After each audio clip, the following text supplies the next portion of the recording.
좋은 자치생활 시간입니다. 우리 동네를 살기 좋은 곳으로 만들기 위해 지역의회에서 어떤 일을 하고 있는지 알아보는 시간인데요. 오늘은 제11대 경기도의회 후반기 문화체육관광위원장을 맡고 계신 황대호 경기도의원 전화로 만나봅니다.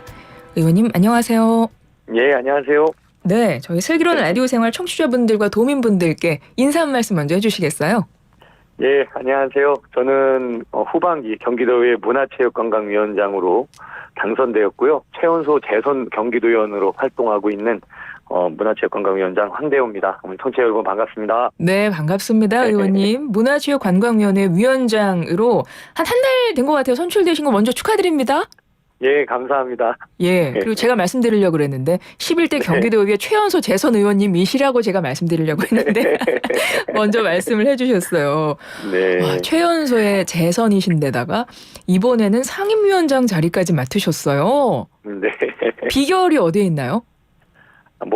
아직 부족함이 많지만 그래도 저는 비교적 어린 나이에 정치를 시작했는데요.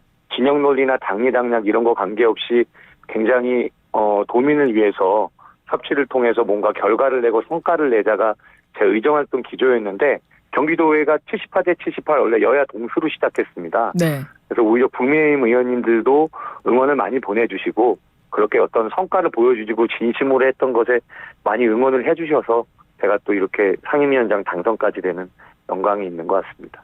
어깨가 많이 무거우실 것 같고 되게 시작부터 많이 바쁘시죠? 어떠세요? 예, 지금 문화체육관광이라는 게 코로나 국면 때 굉장히 많이 위축됐다가 지금 굉장히 그 수요가 많아요. 그리고 이제 문화체육관광예술이라는 게 어떤 취미나 여가가 아닌 이제 복지라는 패러다임으로 많이 바뀝니다. 또 이 관광문화예술이 또 관련 지역에는 또 산업이고 경제예요. 그래서 그 수요들이 굉장히 많이 폭발적으로 늘어나고 있고 또 각종 우리 K한류랑 또 이번 파리올림픽 계기로 맞물려서 여러 가지 예산 확대라든가 이 정책 제안들이 굉장히 활발히 이루어지고 있는 중입니다. 네, 협치, 협력, 희망의 상징이 되겠다 이런 각오도 밝히셨던데요. 네. 개인적으로 위원장 선출되시고 나서 스스로 어떤 다짐을 하셨을 것 같아요? 제가 위원장 당선 연설 때요. 그 국방부 넥타이를 메고 연설을 했는데 그게 빨간색과 파란색이 이렇게 같이 어우러져 있는 색깔 컬러였습니다. 저도 사진 그 위원장님 사진 봤거든요. 네. 굉장히 눈에 확 띄더라고요, 넥타이가. 예, 어떤 걸로 제 의지를 표현할 수 있을까 보면 결국은 국가와 국민, 생명과 안전과 나라를 섬기는 일에는 여야가 없거든요. 그래서 저는 감히 우리 그 첫 상임위 회의 때도 개회 인사를 할 때 우리는 국민의힘과 더불어민주당이 아니라 문화체육관광당이다. 그래서 진영 논리 버리고 오직 도민의 그런 어떤 복리와 증진을 위해서 나아갑시다. 이렇게 말씀을 드렸는데 굉장히 다 좋아하시더라고요. 네. 그러셨을 것 같고요. 네네. 경기도의회 문체위원장이신데 위원장님 선수 출신이세요? 예, 운동선수 출신입니다. 어떤 종목 하셨어요? 예, 축구선수로 활동했고요. 고등학교, 대학교 때까지 수원공고 명지대에서 축구선수 생활하고 정치 영역에 입문하기 전에도 대한축구협회랑 대한체육회에서 그런 스포츠 관련 활동을 했던 종사자였습니다. 아니 축구선수 하시다가 어떻게 정치를 하시게 되신 거예요? 네. 은퇴를 제가 대학교 때 부상으로 비교적 했었는데 그때 그 친구들과 같이 만들었던 게 청년 재능기부 봉사단체였습니다. 네. 그래서 그렇게 지역사회에서 이렇게 나누고 하다 보니까 가분한 사랑도 많이 받았고 이런 공동체의 어떤 이런 감사함과 연대 이런 것들을 한번 제도권 안에서 이렇게 한번 해보자. 그래서 저는 비교적 정치를 2010년도에 염태영 수원시장 캠프 때 처음 자원봉사자로 참여해서 했고 정치를 제대로 해서 그럼에도 정치를 하면서 많은 시민들의 삶이 나아지는 걸 목격했었어요. 그래서 직업적 정치인이라는 확신을 가지고 정치를 제대로 해보자. 이런 마음으로 입문했었습니다. 그러시군요. 혹시 포지션이 어떻게 되셨습니까? 저는 골키퍼였습니다. 어머나. 아니 제가 왜 어머나 놀랐냐면 그 위원장님의 사진과 이제 음성을 듣고 하면서 지금 밖에 저희 스튜디오 밖에 있는 제작진들이 내기는 아니지만 서로 맞춰봤나 봐요. 어떤 포지션이신가. 근데 가장 많은 지금 나온 게 골키퍼가 나왔다고 저한테 알려줬는데 골키퍼라고 하셔가지고 제가 놀랐어요. 네. 골키퍼처럼 생기셨나 봅니다. 목소리도 그러시고. 제 슬로건이 또 도민을 지키는 든든한 수호신이 되겠다 그런 슬로건이 있어서 꼴대를 지키듯이 우리 네네. 도민들을 지키겠다는 마음으로 의정 활동을 펼치실 거가 기대가 되고요. 네네. 경기도에서도 보면 많은 선수들이 이번에 뭐 이제 파리 올림픽도 있었고요. 출전해서 좋은 성과 얻었던 것 같아요. 네. 뭐 이런 세계 대회에 이루어지는 뭐 도 차원의 지원이나 성과들 이런 거 많이 신경 쓰시겠네요. 예, 그래도 대한민국 선수단이 메달을 32개 획득했는데요. 네. 경기도 선수단이 획득한 메달이 9개입니다. 와. 네, 20%가 훌쩍 넘는 메달을 땄고요. 또 선수단도 21명 정도 파견을 했는데요. 이렇게 보면 꼭 뭐 때마다 이렇게 누구의 딸이다 아들이다 이런 내용으로 많이 홍보도 하지만 경기도는 820억 2년간 증액을 통해서 4대 프로리그를 넘어서 올림픽 출전 종목에 대한 지원을 굉장히 강화했었습니다. 네네. 그리고 이분들 선수단 용품이나 훈련 시설, 그다음 이런 초중고 풀뿌리 지원 이런 것들도 많이 하고요. 또 이 사격 테마파크 우리 금지연 선수가 경기도청 이번에 은메달을 땄는데 네. 저희 사격 테마파크 조성된 그 시설에서 훈련을 같이 병행을 했었거든요.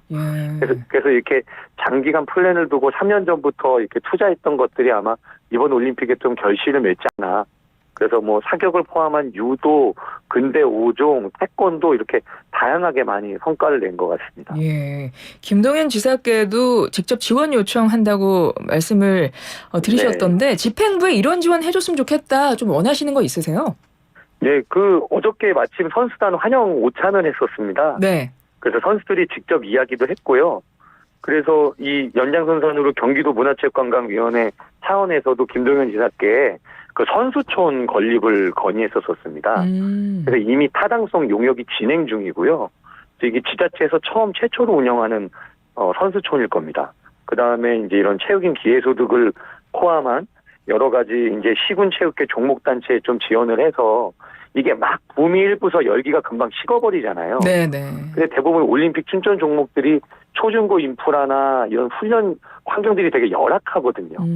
그래서 이게 우리가 올림픽 때만 응원하지 말고 정말 그분들이 잘 훈련하고 초중고학생들이나 많은 시민들이 그 종목들을 많이 참여할 수 있는 좀 그런 시설과 정책들을 좀 확대하자. 그렇게 어저께 건의도 드리고 했었습니다. 네. 파리 올림픽에 이어서 이제 패럴림픽도 곧 시작이 될 텐데 의원님이 그 위원회 산하 공공기관들 중에서 장애인 체육회에 특히 애착이 간다 이렇게 인터뷰에서 말씀을 하셨더라고요. 네. 왜 그런가요? 그러니까 저는 기본적으로 그런 차이가 차별로 이루어지지 않아야 된다라는 그런 생각이 있고요. 비장애인 올림픽과 장애인 올림픽을 보면 사실 관심도나 이런 집중도에서 너무나 많은 차별이 있었습니다. 또 장애인 체육회가 비장애인 체육회보다 훨씬 더 적은 규모의 지원과 인력과 예산으로 운영이 되고 있어서 이런 부분의 확대를 굉장히 많이 요구했고요.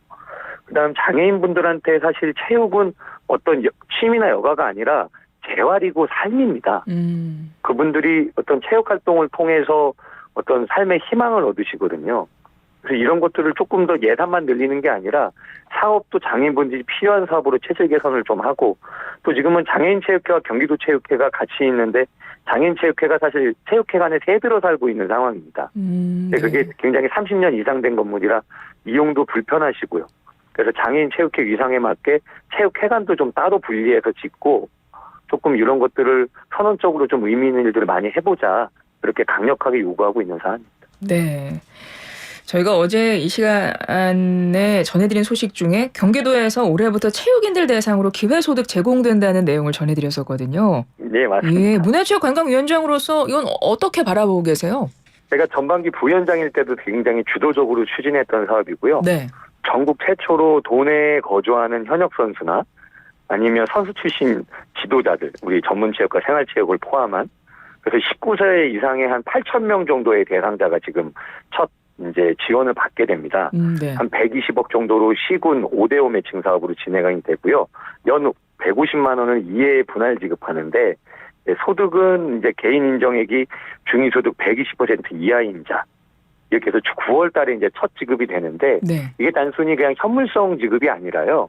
그분들이 그 혜택을 받아서 어떤 체육인으로서 체육 활동을 통해서 또 도민들께 복지 혜택으로 돌려드리고 그 저희가 수요 조사를 해보고 이거를 기획하게 되는 계기 중에 하나가 경제적인 문제로 의외로 그만두는 체육 선수들이 많습니다. 네. 특히 이 올림픽 출전 종목 지금 요번에 보신 총칼발이나 대부분의 것들이 대부분 고가의 장비나 이런 많은 지원이 필요함에도 어떤 협회의 지원 덕분에 혹은 개인의 이런 어떤 생활고 때문에 대회 출전이나 훈련을 선수 활동을 포기하는 선수들이 많아요. 네. 그래서 그런 선수들에 대한 어떤 사각지대를 해소하자. 이런 것들이 좀 한 분이 있고요. 또 체육인으로서의 어떤 사회적 가치를 인정하고 자부심을 이렇게 올린다는 그런 의미가 있어서 굉장히 지금 16개 시군이 시범 참여를 하는데 굉장히 반응이 좋은 상태입니다. 네. 황대호 경기도 의원과 이야기 나누고 있습니다. 경기도의회 후반기 문화재 관광위원장이신데요. 최근에 학생 선수들의 최저 학력제 폐지 촉구하셨더라고요. 이 내용도 간략하게 설명 좀 부탁드려요.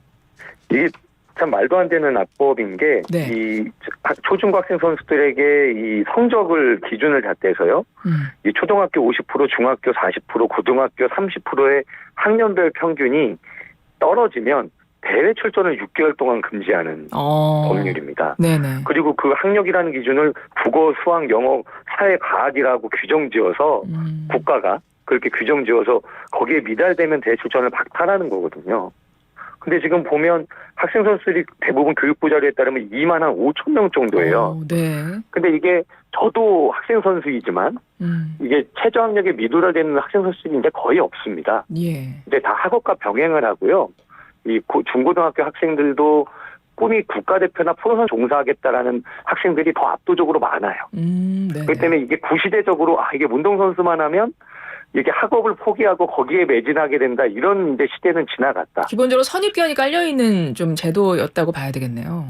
네. 그러니까 이게 정말 6개월이라는 게 선수 생명을 거의 하지 못하는 정도로 치명적인 게 예컨대 9월부터 12월까지 최저 학력이 미도달되면 다음 연도 3월부터 8월까지의 대회가 출전 정지되는 겁니다. 네네. 아니 무슨 경기력 때문에 대회를 못 나가는 것도 아니고 그렇게 너무 이거는 어떻게 보면 어른들의 시선으로 이렇게 껴맞춰진 지금은 최저 학력제가 아니라요.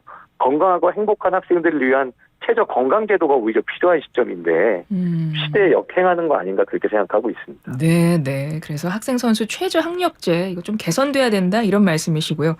네. 의원님 지역구가 수원이십니다. 네. 수원시에 관심 갖고 지켜보시는 현안 짧게 한 말씀 부탁드릴까요? 네, 저는 수원이야말로 문화체육 관광도시입니다. 그래서 수원이 이제 점점 사실은 성장 동력을 많이 잃어가고 있다는 그런 평이 있는데 문화체육 예술 관광 사업에 대한 리모델링, 그 전폭적인 투자를 통해서 어떤 전국대회 유치나 먹거리 창출, 또 이게 그냥 스쳐 지나가는 도시가 아니라 최리형 관광 도시를 저는 가능하게 해서 수원의 새로운 성장 동력을 앞으로 만들어가는데 문화체육관광위원장으로서 최선을 다하겠다. 이런 다짐드립니다. 알겠습니다.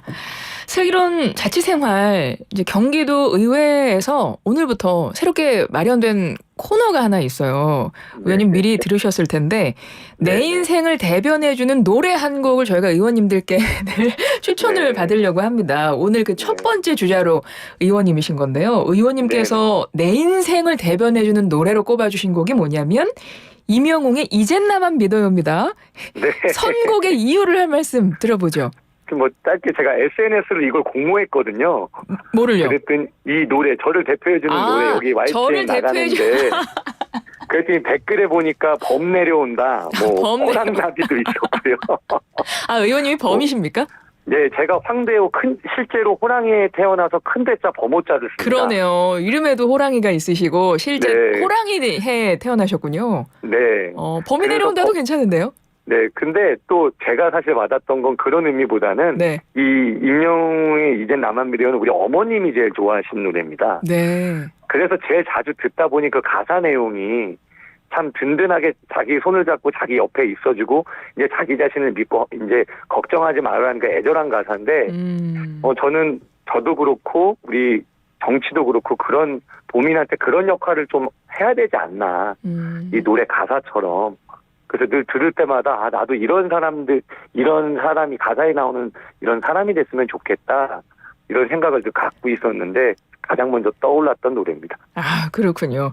도민들께 의견을 받으셔서 결정하신 임영웅의 이제 나만 믿어요. 황대호 경기도 의원님의 내 인생을 대변해주는 곡으로 이렇게 채워주셨습니다. 저희 한 20초 있는데요. 끝으로 도민분들께 한 말씀 부탁드릴까요? 예, 저는 도민의 소중한 권한을 받아서 지금 이 자리에 있다고 생각합니다. 주신 권한 제대로 사용할 거고요. 다음 선거보다는 다음 세대를 위한 정치를 하겠습니다. 정말로 최선을 다해서 정치가 절망이 아닌 희망을 주는 그런 정치인으로 기억될 수 있도록 남은 임기 여러분 앞에 떳떳하게 최선을 다하겠다는 약속드립니다. 예, 황대호 경기도의회 문화체육관광위원장이었는데요. 의원님, 저희 그 노래 이제 곧 전해드릴 거예요. 노래 끝까지 들어주세요. 예, 감사합니다. 예, 고맙습니다. 임영웅의 이제 나만 믿어요 나가고 있습니다.